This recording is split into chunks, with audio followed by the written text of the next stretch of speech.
At 8:42 a.m. local time in the Caribbean Sea, the radar picture looks ordinary. Most contacts are exactly what the crew expects to see.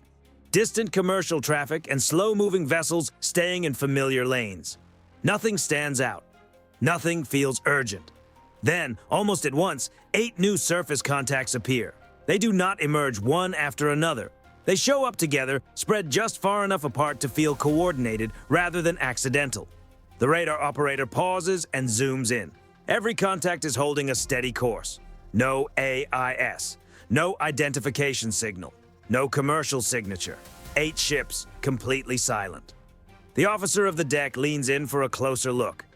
In these waters, fishing boats are common. Coast Guard patrols are normal. But 8 vessels appearing at the same time with no electronic trace is something else. It does not signal immediate danger, but it absolutely demands attention. Mark and track, comes the calm order. By 8:44 a.m., the contacts are assessed as military hulls based on speed, spacing, and radar return. They are not large frontline combatants, but they are clearly not civilian either. Their silhouettes resemble patrol craft. The formation is not tight, yet it is far from random. It looks disciplined, deliberate.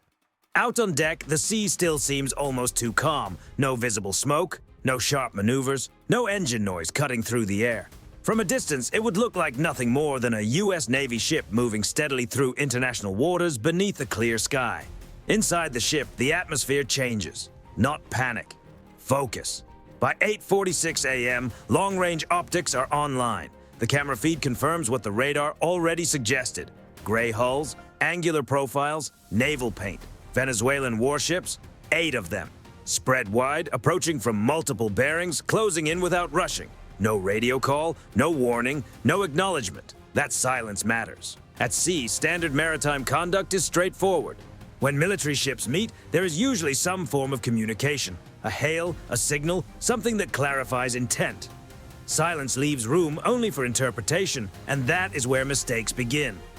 At 8:48 a.m., the first hail is transmitted over open channels. No answer. A second follows moments later, delivered clearly, professionally, and without hostility. Still nothing. The 8 Venezuelan ships continue on course. Their speed is moderate, but steady. They are not rushing forward, and they are not drifting aimlessly. They are moving with purpose, and with every mile they close, the geometry of the encounter grows tighter. On the displays in the Combat Information Center, analysts begin calculating closest points of approach. If nothing changes, several of the contacts will pass well inside normal safety margins, close enough to apply pressure, close enough to test reactions. This is not random. At 8:51 a.m., one of the Venezuelan ships makes a subtle heading change. Just a few degrees, barely visible to the eye, but obvious on radar. The new course places it on a more direct intercept line with the projected path of the U.S. Navy ship. It is the first move that is too deliberate to dismiss, yet not aggressive enough to justify escalation. The captain is briefed in short, precise terms. 8 ships, no AIS, no response to hails. 1 vessel maneuvering closer. Every action is being logged. Cameras are recording. Rules of engagement remain unchanged. Maintain course, the captain orders. Continue documentation. The ship does not turn away. It does not accelerate. It does not slow. Professional restraint is not weakness. It is control. And at sea, control is power. By 8:55 a.m., the Venezuelan formation is impossible to misread. These ships are no longer simply approaching. They are positioning. The angles begin to tighten. The spacing starts to make sense. What looked scattered only minutes earlier now reveals itself as something intentional. An encirclement does not have to be complete to send a message. It only has to be close enough. No shots are fired. No alarms ring out.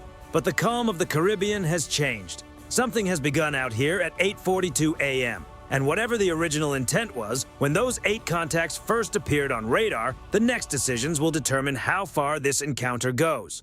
By 9:03 a.m., the pattern can no longer be ignored. What began as 8 distant contacts has become a living formation. The Venezuelan warships are no longer moving on parallel tracks. One by one, they make small course adjustments, measured, deliberate, almost subtle on their own. But taken together, the message is unmistakable. The U.S. Navy ship now sits at the center of a tightening shape. Not fully surrounded, not yet, but clearly under pressure. On the radar screen, the contacts fan out into a broad arc. 2 vessels move to starboard and hold a steady distance. 3 more settle off the port quarter. The remaining ships stay farther back, giving the formation depth. It is a classic pressure posture, designed to limit freedom of movement without crossing into open hostility. At sea, distance is a form of language, and that language is getting louder. On the bridge, every change in bearing is tracked. Every fraction of a knot is logged. Closest point of approach calculations update in real time, and the numbers are moving in the wrong direction. If no one changes course, at least 2 Venezuelan ships will pass within 2 nautical miles, well inside the range where intent begins to matter more than protocol. At 9:06 a.m., another hail is transmitted. Calm, clear, professional, no reply. Now the silence feels deliberate. Long-range cameras zoom tighter. The picture sharpens. Deck crews are visible aboard several Venezuelan vessels. Helmets on. Personnel gathered near railings and forward sections. No weapons appear actively manned, but the posture is unmistakable. Alert, prepared, watching. Inside the Combat Information Center, analysts quietly note every detail. This is not a casual meeting of patrols at sea. The ships are holding formation with too much precision, maintaining spacing with too much consistency. These crews know exactly where they are, and they know exactly who they are approaching. At 9:09 a.m., another subtle but important change occurs. One Venezuelan ship increases speed by just 2 knots. On its own, that means little. In context, it says everything. The vessel edges ahead of the group, narrowing the gap along the projected path of the U.S. Navy ship. The pressure tightens. Still, the U.S. ship does not maneuver. A course change now could invite interpretation. Slowing down might look uncertain. Speeding up could raise the temperature of the encounter. Paradoxically, the safest move is the simplest one. Remain steady. Hold course, hold speed, the captain repeats. This restraint is not passive, it is deliberate. At 9:12 a.m., electronic sensors detect the first active emissions, low-power surface search radar from one of the Venezuelan ships. It is not a fire control lock, it is not an immediate threat, but the moment is no longer passive. They are actively painting the ship. Every emission is recorded, frequencies logged, power levels measured. Nothing dramatic happens, and yet each new data point adds weight to the picture taking shape. This is controlled friction, carried out just below the line of escalation. From the bridge wing, binoculars confirm what the sensors already suggest. The Venezuelan ships are closer now. Hull numbers can be seen, flags are visible in the wind. There is no confusion here about nationality, jurisdiction, or identity. Both sides know exactly who is out there. By 9:15 a.m., the formation settles into place. 8 ships spaced in a loose semicircle, all within visual range. No one crosses directly ahead, no one cuts across the bow. The choreography is exact, pressure without open provocation. This is the gray zone. The captain receives the latest brief. Closest contacts now inside 2 nautical miles. Several vessels are maneuvering together with clear coordination. There are no openly hostile actions, but the intention to restrict movement is obvious. The rules of engagement remain unchanged. The choice ahead is both straightforward and difficult. Escalate and risk turning a tense moment into something bigger. Pull back and reward the pressure, or hold steady and force the other side to decide how far they are willing to go. The U.S. Navy ship stays its course. By 9:18 a.m., a clear boundary has been drawn on the water. 8 Venezuelan warships have tested that boundary without crossing it. The encirclement is effectively in place. The silence continues. Whatever happens next will not be sluchinist or drift. It will be a deliberate decision. At 9:21 a.m., the situation shifts. What had been pressure now starts to feel like provocation. On radar, 2 Venezuelan ships begin to pick up speed. The increase is gradual. 3 knots, then 4, but unmistakable. At the same time, their headings adjust together, tightening their approach toward the bow of the U.S. ship. This is no longer passive positioning. It is a calculated narrowing of space. Inside the Combat Information Center, the change is immediate. Closest point of approach calculations refresh, and this time the projections raise concern. One vessel is now on track to pass within a single nautical mile if nothing changes. That distance matters. At sea, 1 nautical mile is not collision distance, but it is confrontation distance. Close enough to force decisions.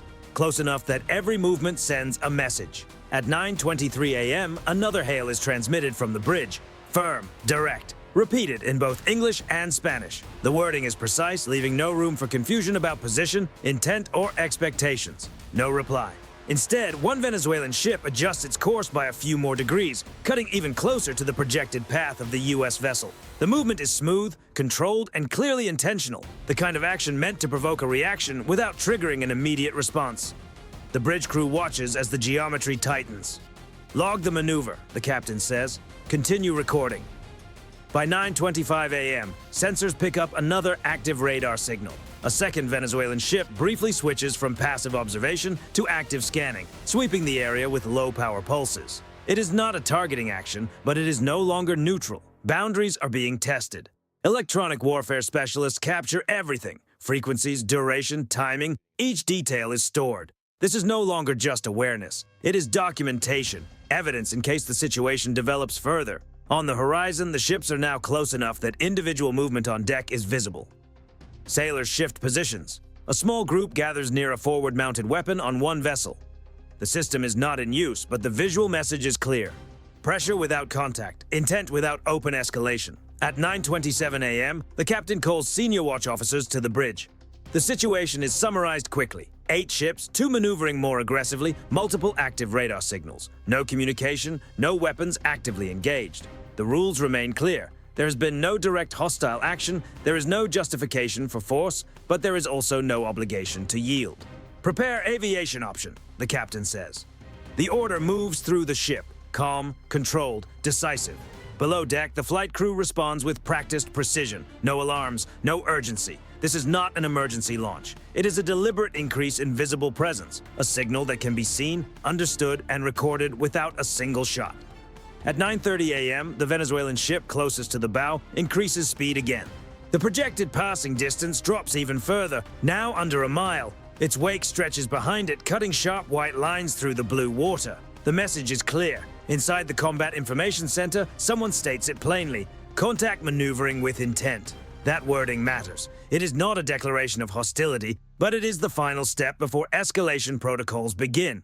On the bridge, the captain watches through binoculars. No raised voice, no sudden commands, just one final pause, giving the other side a chance to adjust. They don't. At 9:32 a.m., the decision is made. Launch the helicopter. The order is steady, final. This is the line. Not a weapon, not a threat, but a presence that cannot be ignored. As the ship maintains course and speed, the flight deck comes alive. Rotor blades begin to turn. The sound cuts through the still Caribbean air, carrying across the water toward the surrounding ships. For the first time since 8:42 a.m., the silence is broken. Not by words, but by unmistakable intent. The situation has shifted from quiet pressure to open signaling, and now the next move comes from above. At 9:34 a.m., the helicopter lifts off the deck. Its rotors slice through the calm air, sending ripples across the surface below. The sound travels far, farther than any radio call, and every vessel in the formation hears it. This is not an emergency response. There is no disorder on deck, no frantic movement from the crew. Every action is measured, disciplined, and clearly deliberate. The aircraft rises to a low working altitude and pushes forward, angling toward the tightening curve of Venezuelan warships. From the bridge, the captain watches in silence. The ship stays on course. Speed does not change. Nothing in the posture of the U.S. Navy vessel suggests fear, hesitation, or withdrawal. The message is quiet but unmistakable. We are holding position. You are the ones making the move. At 9:36 a.m., the helicopter crosses the forward edge of the Venezuelan formation. Not directly overhead, not in a way that feels reckless. It passes offset, wide enough to avoid unnecessary tension, but close enough to demand attention. Its sensors are already working. Electro-optical systems lock onto hull numbers, deck crews, and bridge windows. Everything is being recorded. Inside the aircraft, the crew works without wasted motion. The pilot keeps a steady path. The sensor operator calls out bearings and range. Video feeds stream back to the ship in real time, complete with timestamps and geo-referenced data. This is not intimidation. This is documentation. At 9:38 a.m., the aircraft slows and settles into a controlled orbit near the most assertive Venezuelan ship, the one that closed to within a mile, the one that shifted course first. From this vantage point, the contrast in posture becomes obvious. On the Venezuelan deck, sailors look up. Some raise a hand against the sun, others point. A few move back toward the superstructure. The arrival of the helicopter changes the situation immediately. Ships can play distance and angles. Aircraft remove uncertainty. A calm warning is transmitted from the helicopter. The tone is neutral. The wording is professional. No shouting, no emotion. This is a United States Navy aircraft. You are operating unsafely in international waters. Alter course immediately. The message is then repeated slowly and clearly in Spanish. For the first time since the encounter began, hesitation becomes visible. At 9:41 a.m., the nearest Venezuelan ship reduces speed. Not by much, but enough to shorten the wake behind it. The closest point of approach widens slightly. Another vessel farther out on the arc begins to drift back, opening the distance by a fraction of a mile. Small adjustments, but meaningful ones. The helicopter keeps its orbit. It does not press forward. It does not hover aggressively overhead. The pressure comes from presence, not pursuit. Its cameras continue rolling, capturing every shift, every reaction, every subtle change in posture. Aboard the U.S. Navy ship, the Combat Information Center updates the captain. Contact 1 reducing speed. Contact 3 increasing range. No additional active radar emissions. The encirclement is starting to loosen. At 9:44 a.m., a short radio transmission breaks through the static. Venezuelan naval call signs are heard for the first time, not directed at the U.S. ship, but exchanged internally. Coordination traffic, repositioning orders. They are reassessing. The helicopter widens its orbit, now fully visible to the entire formation. Its outline hangs against the bright Caribbean sky, unarmed, yet impossible to dismiss. Everyone on the water understands what it represents. Not just one aircraft, but the broader capability behind it. At 9:47 a.m., the forwardmost Venezuelan ship changes course. Only by a few degrees, but enough to break the intercept line, enough to show a decision has been made. The others begin to follow. The arc opens, distances widen. What looked moments earlier like a tightening ring now starts to stretch and thin. There is no formal announcement, no statement of retreat. But the choreography has changed. The helicopter remains overhead until that shift is undeniable. At 9:50 a.m., the aircraft turns back toward the U.S. Navy ship. The rotors tilt. Speed increases slightly. The signal has been sent and it has been understood. From the bridge, the captain gives a single nod. The turning point has passed. No shots were fired, no voices were raised. Yet the direction of the encounter has changed completely. Not through force, but through controlled escalation. The pressure that began on the water has now been reversed from the air, and the outcome is no longer in question.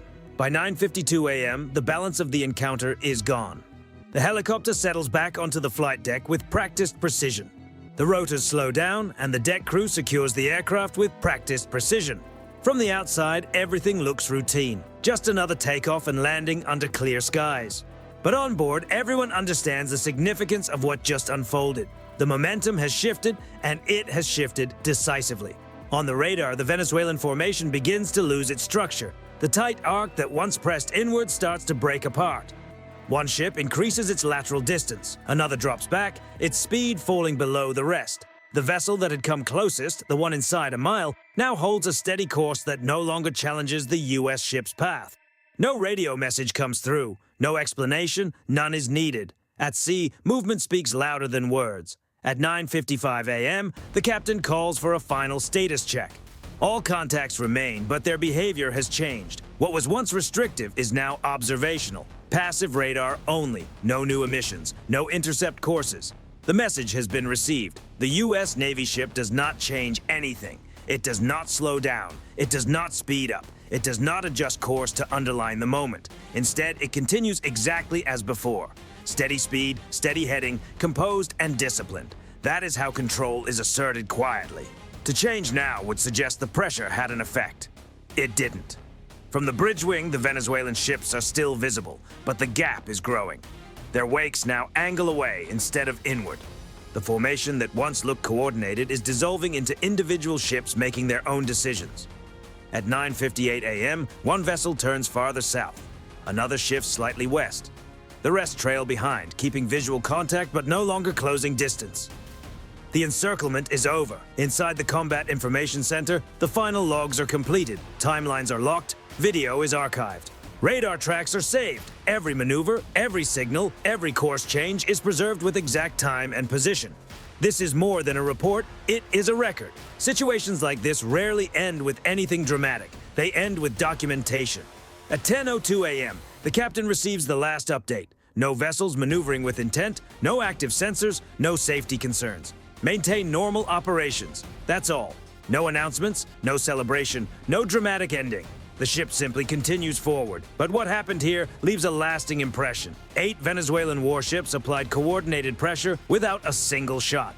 They tested distance, silence, and formation. They pushed forward until the boundary became clear, and then stepped back when the response made further pressure too costly. This is how modern encounters at sea unfold. Not through chaos, but through calculation. Not through noise, but through restraint. What played out here was not hesitation. It was controlled dominance. The US Navy didn't need to rely on force. It demonstrated something more difficult to challenge: the ability to hold position, avoid overreaction, and remain fully in control. That combination, discipline, patience, and capability, speaks louder than any display of power alone. As the Caribbean settles back into calm, the Venezuelan ships fade into the distance. Their presence shrinks to faint radar returns and thin wakes disappearing into open water. The moment has passed, but the takeaway remains. In international waters, control does not belong to the loudest signal or the closest ship. It belongs to the side that knows when to stay steady and when to make the other side reconsider without ever crossing the line. And this time, that is exactly what happened.